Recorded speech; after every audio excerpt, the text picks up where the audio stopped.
મિત્રો, આજે હું તમને એવી વાત કહેવા જઈ રહ્યો છું કે જો તમે તેને જીવનમાં સાચે સમજશો તો ગરીબ થવાનો ડર ક્યારેય તમારા દિલમાં નહીં રહે. જરા વિચાર કરો, જ્યારે તમારી પાસે પૈસા હોય ત્યારે સમાજમાં ઇજ્જત મળે છે, પરિવારમાં માન મળે છે અને જીવનમાં આત્મવિશ્વાસ ઊભો થાય છે. પણ જ્યારે ખિસ્સો ખાલી હોય ત્યારે એ જ દુનિયા, એ જ લોકો, એ જ સંબંધીઓ તમારી તરફથી મોં ફેરવી લે છે. આ પહેલો અધ્યાય તમારા વિચારવાની રીતની નીંવ બદલી નાખશે અને જો તમે તેને ધ્યાનથી સાંભળશો તો માનજો, તમારા અંદર એવી શક્તિ ઊભી થશે કે ગરીબી પણ તમારા દરવાજા સુધી આવતા ડરશે. ચાણક્ય કહે છે, ધન એ એવી શક્તિ છે જે સામાન્ય માણસને અસાધારણ બનાવી દે છે. તમે કેટલા પણ સારા માણસ હો, પણ જો તમારી પાસે પૈસા નથી તો સમાજ તમને અવગણશે. અને જો તમે થોડા ચતુર હો પણ તમારી પાસે ધન છે તો એ જ સમાજ તમારી પૂજા કરશે. હવે જરા વિચાર કરો, શું તમે તમારા બાળકોનું ભવિષ્ય જોખમમાં મૂકી શકો? શું તમે ઈચ્છો છો કે વૃદ્ધાવસ્થામાં તમારા હાથમાં ભીખનું વાસણ હોય અને લોકો દયા દેખાડે? નહીં ને. એટલા માટે પૈસાને ક્યારેય હળવાશથી ન લો. પૈસા બચાવવો કેમ જરૂરી છે? અનિશ્ચિતતા. આજે નોકરી છે, કાલે નહીં પણ હોય. બીમારી, હોસ્પિટલનું બિલ જોઈને મજબૂત માણસની પણ કમર વળી જાય છે. વૃદ્ધાવસ્થા, જ્યારે કમાવવાની શક્તિ નહીં રહે ત્યારે બચાવેલું ધન જ સહારો બને છે. સન્માન, પૈસા ન હોય તો લોકો તમને બેચારા ગણવા લાગે છે. મિત્રો, એક સત્ય છે, ગરીબી માત્ર ખિસ્સો ખાલી નથી કરતી. ગરીબી તમારી ઇજ્જત, તમારી ઊંઘ અને તમારા સંબંધો પણ છીનવી લે છે. હું તમને સીધું કહીશ, જો તમને પૈસાની કિંમત સમજવી હોય તો ગરીબીનો ડર તમારા દિલમાં જીવતો રાખો. દરરોજ સવારે વિચારો, જો હું આજથી બચત નહીં કરું તો કાલે મારા બાળકોનું ભવિષ્ય અંધકારમાં હશે. આ ડર તમને ફાલતુ ખર્ચથી બચાવશે. ચાણક્ય કહે છે, જે વ્યક્તિ પોતાની કમાણી કરતાં વધારે ખર્ચ કરે છે તે પોતાની જ કબ્ર ખોદે છે. આજે જુઓ, અમે મોબાઈલ બદલવા પાછળ દોડીએ છીએ, મોંઘી બ્રાન્ડ પહેરીને ઇજ્જત શોધીએ છીએ અને લોકોને દેખાડવા માટે કર્જમાં ડૂબી જઈએ છીએ. પણ મિત્રો, ઇજ્જત દેખાવથી નહીં, બચતથી બને છે. માનો તમારી આવક 30,000 છે અને તમે 25,000 ખર્ચી નાખો તો બચ્યા માત્ર 5,000. હવે જો અચાનક બીમારી આવી જાય, નોકરી છૂટી જાય અથવા ઘરમાં કોઈ સંકટ આવી પડે તો તમે તરત જ કર્જમાં ડૂબી જશો અને કર્જ માણસને જીવતા જ મારી નાખે છે. એટલા માટે ચાણક્ય કહે છે, હંમેશા પોતાની કમાણીનો એક ભાગ બચતમાં મૂકો. તે કેટલો પણ નાનો કેમ ન હોય. જેમ પગાર આવે સૌથી પહેલાં 20% અલગ મૂકી દો. માન લો આવક 30,000 છે તો 6,000 તરત જ અલગ. તેને ક્યારેય હાથ ન લગાવો. યાદ રાખો, ખર્ચ ક્યારેય ખત્મ નથી થતા, પણ બચત જ તમારું સાચું ધન છે.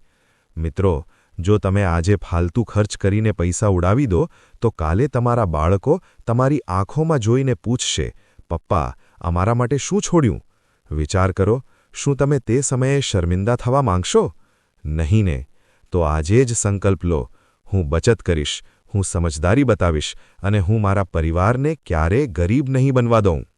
મિત્રો, જરા દિલ પર હાથ રાખીને કહો, શું તમે ક્યારેય કોઈનાથી ઉધાર લીધું છે?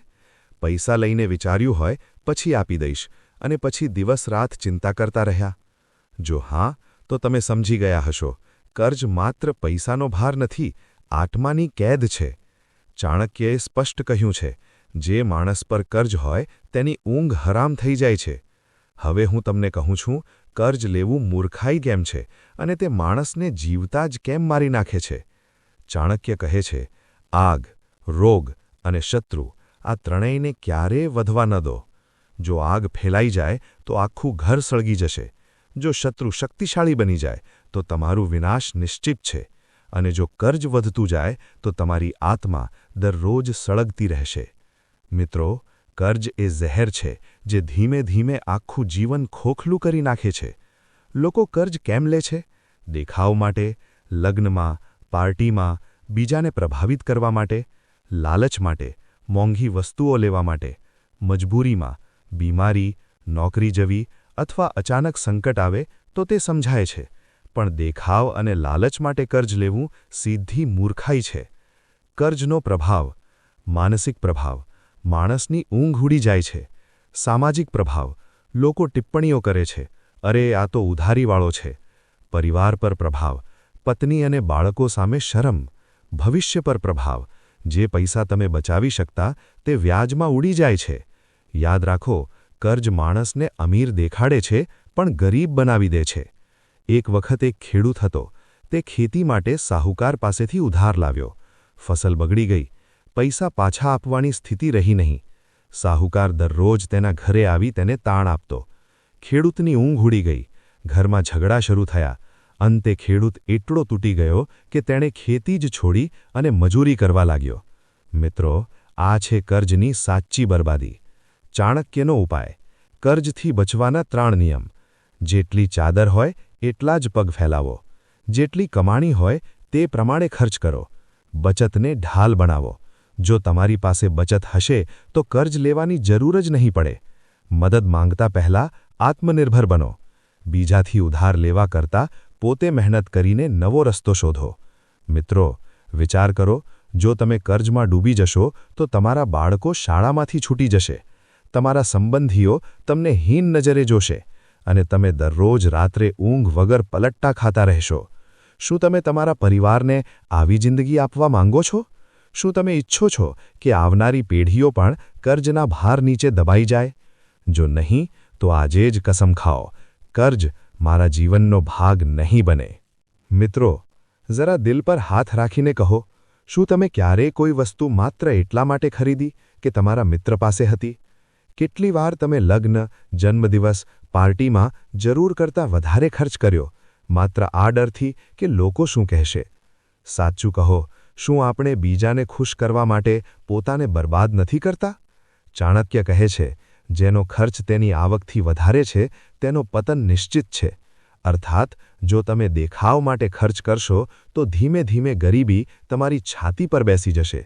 અને મિત્રો, ગરીબી માત્ર તબાહી નથી કરતી, તે પૂરેપૂરી બરબાદી લાવે છે.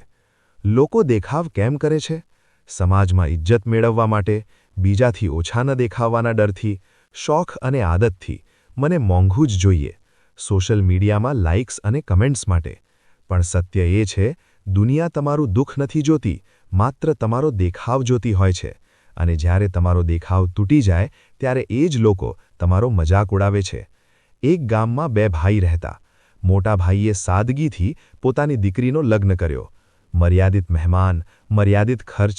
નાના ભાઈએ વિચાર્યું, જો હું પણ સાદગીથી લગ્ન કરું તો લોકો કહેશે મારા પાસે પૈસા નથી. તે ઉધાર લઈને મોંઘો પંડાલ અને ભવ્ય ભોજન રાખ્યું. પરિણામ, લગ્ન તો ધૂમધામથી થયું, પણ વર્ષો સુધી કર્જ ચૂકવવામાં તેની કમર તૂટી ગઈ. અને એ જ લોકો જે લગ્નમાં ભોજન કરીને ગયા હતા પછી કહેવા લાગ્યા, બેચારો, બધું ઉધારમાં કર્યું છે. આ છે દેખાવની સાચી હકીકત. ચાણક્યનો ઉપાય: દેખાવથી બચવાના 3 નિયમ. ઇજ્જત કમાણીથી મળે છે, દેખાવથી નહીં. લોકો થોડા સમય તાળી પાડશે, પછી બધું ભૂલી જશે. તમારી આવકનો સન્માન કરો. જો તમે 20,000 કમાઓ અને 25,000 ખર્ચો તો તમે મૂર્ખ નહીં, આત્મઘાતી છો. સાદગી જ સાચી શાન છે. મહાત્મા ગાંધી ક્યારેય મોંઘા કપડાં નહીં પહેરતા, છતાં આખી દુનિયા તેમને નમન કરતી હતી. ફિજૂલ ખર્ચની સાચી સજા: ઘરની બચત ખત્મ, અચાનક સંકટમાં હાથ ખાલી, સંબંધીઓ અને સમાજના તાણા, માનસિક તણાવ, ઘર કેવી રીતે ચલાવવું? મિત્રો, ફિજૂલ ખર્ચ માત્ર પૈસા નથી ખાતું, તે તમારી ઊંઘ, તમારો આત્મવિશ્વાસ અને તમારા સંબંધો પણ ખાઈ જાય છે. વિચાર કરો, જો તમે આજે દેખાવ માટે પૈસા ઉડાવી દો તો કાલે તમારા બાળકોની ભણતર વચ્ચે અટકી શકે છે. તમારી પત્ની નાના નાના ખર્ચ માટે તમારી સાથે ઝઘડો કરી શકે છે અને તમે આઈનામાં પોતાને જોઈ શર્મિંદા થઈ જશો. શું તમે આવું ભવિષ્ય ઈચ્છો છો? શું તમે ઈચ્છો છો કે આવનારી પેઢી કહે, અમારા પિતાએ માત્ર દેખાવ કર્યો પણ કંઈ છોડ્યું નહીં? જો નહીં, તો આજે જ નક્કી કરી લો, હું મારી જિંદગીમાંથી દેખાવનું ઝેર કાઢી નાખીશ. મિત્રો, જરા વિચાર કરો, જો તમે માત્ર પૈસા બચાવતા રહેશો અને તેને ઘરમાં ડબ્બામાં રાખી દો તો શું થશે? 1 વર્ષ પછી પણ તે 10,000ના 10,000 જ રહેશે. પણ એ જ પૈસા સમજદારીથી રોકાણ કરશો તો થોડા વર્ષોમાં તે ઘણા ગણો વધી શકે છે. આ છે બચત અને રોકાણનો ફરક. બચત તમને સુરક્ષા આપે છે, રોકાણ તમને અમીરી આપે છે. અને ચાણક્ય કહે છે, ધનનો યોગ્ય ઉપયોગ જ સાચી બુદ્ધિ છે.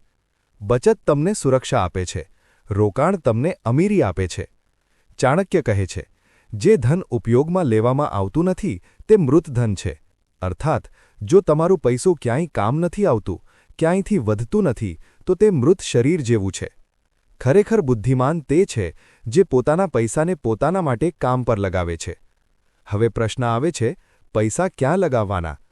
મિત્રો, અહીં કોઈ જાદુની છડી નથી, પણ ચાણક્યના સિદ્ધાંતો આજે પણ એટલા જ સાચા છે. જ્ઞાનમાં રોકાણ. નવી કળા શીખો, પુસ્તકો વાંચો, ટ્રેનિંગ લો. આ રોકાણ ક્યારેય નુકસાન આપતું નથી. સ્વાસ્થ્યમાં રોકાણ. સારો ખોરાક, વ્યાયામ અને મેડિકલ સુરક્ષા. બીમાર માણસ કરોડપતિ હોવા છતાં ગરીબ જ છે. સુરક્ષિત સાધન. ફિક્સ્ડ ડિપોઝિટ, પોસ્ટ ઓફિસ યોજના, ઇન્સ્યોરન્સ. આ ઓછો નફો આપે પણ વિશ્વાસુ હોય છે. વિકાસશીલ સાધન. Share market, mutual fund, real estate. અહીં જોખમ છે, પણ સાચી જાણકારી અને ધીરજ સાથે પૈસા ઘણા ગણો વધે છે. ચાણક્ય કહે છે, ક્યારેય પોતાની આખી સંપત્તિ એક જ જગ્યાએ ના લગાવો. અર્થાત પૈસાને વિખેરો, સુરક્ષિત બનાવો. એક માણસ પાસે સોનાનું વાસણ હતું. તે તેને ઘરમાં છુપાવી રાખતો અને રોજ જોયા કરતો. તેના મિત્રએ કહ્યું, જો તું આને વ્યાપારમાં લગાવીશ તો આ ઘણા ગણું વધી જશે. પણ તે ડરતો રહ્યો. વર્ષો પછી તેના પુત્રને બીમારી લાગી. ઈલાજ માટે તેને એ જ વાસણ વેચવું પડ્યું. પણ ત્યાં સુધી સોનાની કિંમત ઘટી ગઈ હતી. મિત્રો, આ છે સત્ય. જે પૈસા સૂતા રહે છે તે યોગ્ય સમયે તમારો સાથ નથી આપતા. ચાણક્યનું રોકાણ સૂત્ર. 25% પૈસા બચતમાં રાખો, આપાતકાલ માટે. 25% સુરક્ષિત રોકાણમાં. 25% વિકાસશીલ રોકાણમાં. અને બાકીના શિક્ષણ, સ્વાસ્થ્ય અને સંબંધોમાં. આ સંતુલનથી માત્ર પૈસા જ નહીં વધે, પણ જીવન પણ સુરક્ષિત રહેશે. યાદ રાખો, ડર તમને રોકાણથી દૂર રાખે છે. લાલચ તમને ખોટા રોકાણમાં ડૂબાડી દે છે. સાચો રસ્તો છે જ્ઞાન લઈને રોકાણ કરવું. વિચાર કરો, જો તમે આજે દર મહિને 5000 રોકાણ શરૂ કરો તો 20 વર્ષ પછી એ જ રકમ તમારા બાળકોની ભણતર, તમારી વૃદ્ધાવસ્થા અને તમારા સપનાઓનો સહારો બનશે. પણ જો આજે તમે બેદરકાર રહેશો તો કાલે બીજાના દરવાજે મદદ માંગતા દેખાશો. શું તમે આવું ભવિષ્ય ઈચ્છો છો? મિત્રો, સાચું કહો, શું તમે ક્યારેય ખોટા સમયે પૈસા ખર્ચીને પછી પછતાયા છો? નાની નાની વસ્તુઓ પર એટલા પૈસા ઉડાવી દીધા કે જ્યારે સાચી જરૂર આવી ત્યારે ખિસ્સું ખાલી હતું. આ ભૂલ 80% લોકો કરે છે. અને ચાણક્યએ હજારો વર્ષ પહેલાં ચેતવણી આપી હતી. ધન તે જ સમયે ખર્ચો જ્યારે તેનાથી મોટો લાભ મળવાનો હોય. ચાણક્ય કહે છે, જે ધન સમય પર ઉપયોગમાં ન આવે તે વ્યર્થ છે. અને જે ધન ખોટી જગ્યાએ ખર્ચાઈ જાય તે શત્રુથી પણ મોટું સંકટ છે. અર્થાત પૈસો બે સ્થિતિમાં વ્યર્થ છે. જ્યારે જરૂર પડે ત્યારે ખર્ચતા નથી અને જ્યારે જરૂર નથી ત્યારે ખર્ચી નાખીએ છીએ. પૈસા ક્યારે ખર્ચવા? સ્વાસ્થ્ય પર. બીમારીની રાહ ન જુઓ, સમયસર ઇલાજ કરાવો. શિક્ષણ પર. બાળકોની ભણતર અને પોતાની કળા પર ખર્ચ સૌથી ઉત્તમ ખર્ચ છે. સુરક્ષા પર. ઇન્સ્યોરન્સ, આપાતકાલીન તૈયારી, ઘરની સુરક્ષા આ ભવિષ્યને સુરક્ષિત બનાવે છે. સાચા સમયે રોકાણ. જ્યારે બજાર નીચે હોય ત્યારે રોકાણ કરવું સોનાથી પણ કિંમતી છે. આ ખર્ચ ખરેખર ખર્ચ નથી, રોકાણ છે. પૈસા ક્યાં રોકવા? દેખાવ અને શોખ પર નહીં, બીજાને ખુશ કરવા માટે નહીં, દારૂ, જુગાર અને નશીલી આદતો પર નહીં, મોંઘી વસ્તુઓ પર નહીં જે તમારી સાચી જરૂર નથી. યાદ રાખો, જે ખર્ચ ભવિષ્યને અંધકારમય બનાવે તેને તરત રોકી દો. રામ અને શ્યામ બંને નોકરી કરતા હતા. રામ દર મહિને થોડા પૈસા બાળકોની ભણતર અને ઇન્સ્યોરન્સમાં મૂકે. શ્યામે વિચાર્યું, જીવનનો શું વિશ્વાસ, આજે મોજ કરી લો. તે પાર્ટી, શોખ અને દેખાવમાં પૈસા ઉડાવતો રહ્યો. કેટલાક વર્ષ પછી શ્યામ બીમાર પડ્યો. તે પાસે ઇલાજના પૈસા ન હતા. રામ પાસે સુરક્ષા હતી. તે પોતાનો ઇલાજ કરાવ્યો અને બાળકોની ભણતર આરામથી ચાલતી રહી. મિત્રો, આ છે સાચા અને ખોટા સમયમાં ખર્ચ કરવાનો ફરક. ચાણક્યનો વ્યવહારિક નિયમ. જરૂરી વસ્તુઓ પર તુરંત ખર્ચ કરો. સ્વાસ્થ્ય, શિક્ષણ, સુરક્ષા. ફિજૂલ વસ્તુઓ પર વિચાર કરીને ખર્ચ કરો. જે માત્ર દેખાવ માટે હોય તેને રોકી દો. અચાનક જરૂરિયાત માટે તૈયારી રાખો. તેના માટે ઇમરજન્સી ફંડ જરૂરી છે. વિચાર કરો, જો આપાતકાલમાં તમારી પાસે પૈસા ન હોય તો કેવું લાગશે? બાળક બીમાર હોય અને તમારી પાસે ઈલાજના પૈસા ન હોય? વૃદ્ધાવસ્થામાં તમે બીજા ઉપર નિર્ભર થઈ જાઓ. શું તમે ઈચ્છો છો કે તમારા પરિવારની આંખોમાં માયુસી દેખાય? જો નહીં, તો આજે જ નક્કી કરો, હું સાચા સમયે સાચો ખર્ચ કરીશ અને ખોટા ખર્ચને હંમેશા રોકીશ. મિત્રો, શું તમારા સાથે ક્યારે એવું થયું છે કે કોઈ નજીકના વ્યક્તિએ તમારી પાસે પૈસા માંગ્યા અને તમે ના કહી ન શક્યા? તમે મદદ કરી પણ પછી તમે જ મુશ્કેલીમાં ફસાયા, અથવા પૈસા પાછા માંગતા સંબંધમાં કડવાશ આવી ગઈ. આ છે પૈસા અને સંબંધોની સૌથી મોટી સમસ્યા. ચાણક્ય કહે છે, જ્યાં ધન અને મિત્રતા મળે ત્યાં સાવચેતી જરૂરી છે. ચાણક્ય કહે છે, મિત્ર, ધન અને બુદ્ધિ, જો તેનું યોગ્ય સંતુલન ન રાખો તો જીવન નષ્ટ થઈ જાય છે. અર્થાત, જો તમે સંબંધોમાં પૈસાનો સંતુલન ન રાખી શકો તો ન પૈસા બચશે ન સંબંધ. મદદ ક્યારે કરવી? સાચી જરૂર હોય ત્યારે, બીમારી, શિક્ષણ અથવા આપાતકાલમાં. ભરોસાપાત્ર વ્યક્તિને, જેની નિયત સાફ હોય. મર્યાદિત રકમમાં. એટલા જ પૈસા આપો જે ગુમાવી દો તો તમને દુઃખ ન થાય. લિખિત સમજૂતી સાથે. સગા હોય તો પણ હિસાબ સ્પષ્ટ હોવો જોઈએ. યાદ રાખો, મદદ એટલી જ કરો જેટલી તમે તણાવ વગર કરી શકો. ક્યારે ના કહેવી? જ્યારે સામેનો માણસ વારંવાર ઉધાર લઈ ચૂક્યો હોય અને ક્યારેય પરત ના આપ્યો હોય. જ્યારે પૈસા માત્ર દેખાવ, શોખ અથવા મોજ માટે માંગવામાં આવે. જ્યારે તમને ખબર હોય કે પૈસા પાછા નહીં આવે અને સંબંધ તૂટી જશે. જ્યારે મદદ કરતા તમે જ મુશ્કેલીમાં પડી જાઓ. ચાણક્ય કહે છે, એવી દાનશીલતા જે પોતાને દુઃખી કરે તે મૂર્ખાઈ છે. એક વખત બે ભાઈ હતા, મોહન અને સોહન. મોહને પોતાના મિત્રને વારંવાર પૈસા આપ્યા, વિચાર્યા વગર. મિત્રે ક્યારેય પૈસા પરત આપ્યા નહીં. પરિણામ, મોહન કરજમાં ડૂબી ગયો અને મિત્ર પણ સંબંધ તોડી ભાગી ગયો. સોહને સમજદારી દેખાડી. તે બોલ્યો, હું મદદ કરીશ, પણ એટલી જ જેટલી મારી ક્ષમતા છે. મિત્રને સલાહ આપી કે કામ શરૂ કર અને આત્મનિર્ભર બન. મિત્રો, આ છે ફર્ક. એકણે વિચાર્યા વગર પૈસા આપ્યા અને બધું ગુમાવ્યું. બીજાએ સંતુલન રાખ્યું, સંબંધ પણ બચાવ્યો, પૈસા પણ. સંબંધોમાં પૈસાનો સુવર્ણ નિયમ. પૈસા સંબંધોને મજબૂત પણ કરે છે અને તોડી પણ શકે છે. પૈસા એટલા જ આપો જે ગુમાવો તો દુઃખ ન થાય. જરૂરી ખર્ચ માટે મદદ પુણ્ય છે, મોજ માટે મદદ પાપ છે. ના કહેવું શીખો. ના કહેવું સંબંધ તોડતું નથી, સાચું ચહેરો બતાવે છે.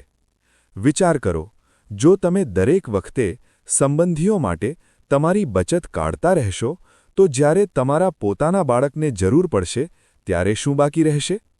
શું તમે તમારા પરિવારને બીજાઓ માટે સંકટમાં મૂકવા માંગો છો? સાચો કર્તવ્ય સૌપ્રથમ પોતાના પરિવાર માટે છે, પછી જ બીજાની મદદ કરવી. મિત્રો, સાચું કહો, શું ક્યારે તમારા કાનમાં આવી વાત પડી છે? ફક્ત 10,000 લગાવો અને 1 મહિનામાં લાખ મેળવો. શું તમે ક્યારે કોઈ સ્કીમ, ચિટફંડ અથવા ખોટા વચનમાં વિશ્વાસ કર્યો છે? જો હા, તો તમે જાણો છો લાલચ કેવી રીતે માણસની મહેનતની કમાણી ચૂસી લે છે. ચાણક્ય કહે છે, લાલચી માણસ હંમેશા છેતરાય છે. ચાણક્ય કહે છે, જે માણસ મહેનત વગર ધન ઈચ્છે છે તે પોતાનો વિનાશ બોલાવે છે. સાચી વાત એ છે, પૈસા ધીમે ધીમે મહેનત અને બુદ્ધિથી વધે છે, પણ જે શોર્ટકટ શોધે છે તે છેતરપિંડીનો શિકાર બને છે. લોકો કેમ ફસાઈ જાય છે? ઝડપી અમીર બનવાની ઈચ્છા, ઠગોની મીઠી વાતો, બીજાને કમાતા જોઈ લાલચ વધે છે, ધીરજની અછત. મિત્રો, આ જ મનોભાવથી જુગાર, સટ્ટો અને ઠગાઈનો ધંધો ચાલે છે. ઝડપી અમીર બનવાના જાળ. ચિટફંડ, ડબલ પૈસા સ્કીમ, જુગાર, સટ્ટો, લોટરી, ફરજી ઓનલાઇન ટ્રેડિંગ એપ્સ. હમણાં જ તક છે વાળી સ્કીમો. યાદ રાખો, જ્યાં સરળ પૈસા દેખાય ત્યાં મોટું છેતરપિંડી છુપાયેલું હોય છે. પ્રેરક કથા સોનાની કુકરી. એક ખેડૂત પાસે એક કુકરી હતી જે રોજ એક સોનાનું ઈંડું આપતી. ખેડૂત લાલચમાં આવી ગયો. વિચાર્યું, જો હું તેનું પેટ ફાડી દઉં તો બધા ઈંડા એક સાથે મળી જશે. તેવું જ કર્યું અને ન કુકરી બચી ન ઈંડા મળ્યા. મિત્રો, આ જ થાય છે જ્યારે આપણે ઝડપી અમીર બનવાના લાલચમાં મહેનતનો રસ્તો છોડીએ છીએ. ચાણક્યનો ઉપાય. લાલચથી બચવાના 3 નિયમ. ધીમે ધીમે કમાવો, સ્થિર રીતે વધાવો. મહેનત અને ધીરજથી કમાયેલું ધન જે સુરક્ષિત રહે છે. જ્ઞાન લઈને રોકાણ કરો. સમજ્યા વગર રોકાણ જુગાર સમાન છે. શોર્ટકટથી હંમેશા દૂર રહો. જીવનમાં સ્થિર અમીરીનો કોઈ શોર્ટકટ નથી. વિચાર કરો, જો તમે આજે કોઈ ઠગ સ્કીમમાં તમારા પૈસા મૂકી દો તો કાલે તમારા બાળકોની ફી પણ ભરી શકશો નહીં. તમારો પરિવાર કહેશે, લાલચમાં બધું ગુમાવી દીધું. શું તમે ઈચ્છો છો કે તમારા બાળકો કહે, પપ્પાએ મહેનત નહીં કરી, લાલચ કર્યો? શું તમે ઈચ્છો છો કે તમારી મહેનતની કમાણી ઠગના ખિસ્સામાં જાય? જો નહીં, તો આજે નક્કી કરો, હું ક્યારે લાલચમાં આવી મારી મહેનતનો પૈસો બરબાદ નહીં કરું. મિત્રો, જરા વિચાર કરો. આજે તમે કમાઓ છો, ખર્ચ કરો છો, બચત પણ કરો છો. પણ શું તમે વિચાર્યું, જ્યારે તમારા હાથ પગ કામ કરવાનું બંધ કરશે ત્યારે શું થશે? શું તમે વિચાર્યું, તમારા પછી તમારા બાળકોનું ભવિષ્ય કેવું હશે? આ છે સાચી ચાણક્ય નીતિ. માત્ર આજનું જીવન નહીં, પણ આવતીકાલને સુરક્ષિત બનાવવું. ચાણક્ય કહે છે, માણસે વૃદ્ધાવસ્થા, સંકટ અને સંતાનોની જવાબદારી વિચારતા ધન એકત્ર કરવું જોઈએ. અર્થાત, પૈસા માત્ર આજની મોજ માટે નથી. પૈસા આવનારી વૃદ્ધાવસ્થા અને બાળકોની સુરક્ષા માટે છે. વૃદ્ધાવસ્થાની તૈયારી કેમ જરૂરી છે? કમાવાની ક્ષમતા ઘટે છે, બીમારીઓ વધે છે, નોકરી કે વ્યવસાયનો સહારો રહેતો નથી. ઇજ્જત તેની જ હોય જે આત્મનિર્ભર હોય. વિચાર કરો, જો વૃદ્ધાવસ્થામાં તમને બીજાઓથી મદદ માંગવી પડે તો કેવું લાગશે? આવનારી પેઢીની તૈયારી.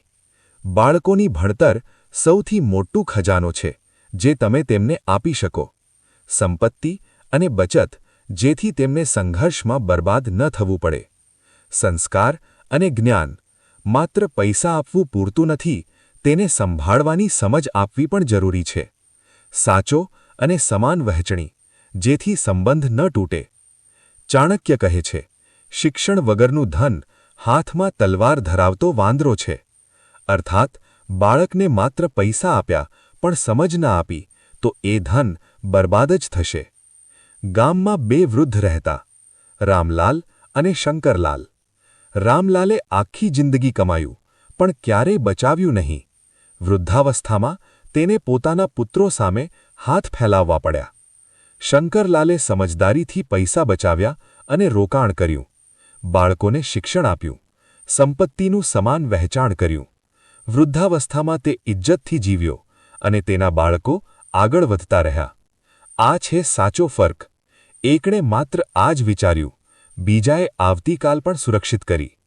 ચાણક્યનો ભવિષ્ય સૂત્ર. કમાણીનો 20% વૃદ્ધાવસ્થા માટે રાખો.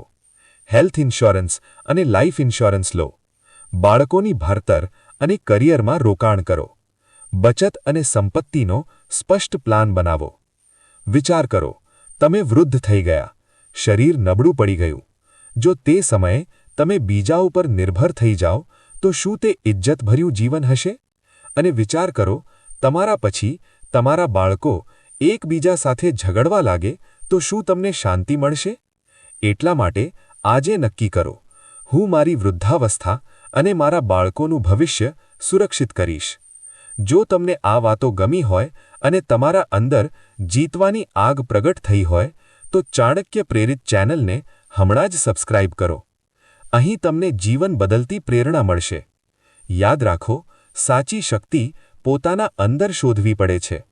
ચાલો, અમે સૌ મળીને અમારી જિંદગીને એવા મુકામે લઈ જઈએ જ્યાં દરેક ચહેરા પર અમારા સપનાઓ સાકાર થતા દેખાય. સબસ્ક્રાઇબ કરો અને આગળ વધો તમારી સફળતા તરફ. ધન્યવાદ.